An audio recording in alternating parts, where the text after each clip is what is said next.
பச்சை பசேல்னு இருந்த காட்டுக்குள்ளே ஒரு சின்ன குழந்தை மெதுவாக நடக்குது. சுற்றி பார்த்தா யாரும் இல்லை.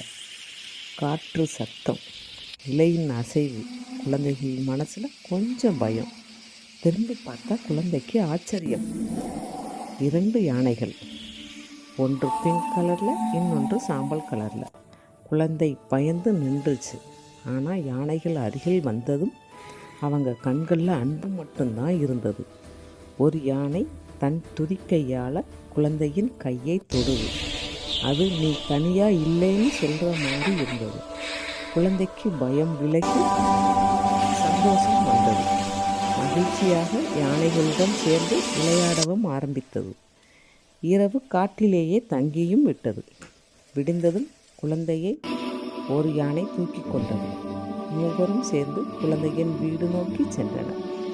அன்பு இருந்தால் காட்டுக்குள்ளே கூட ஒரு நட்பு கிடைக்கும்.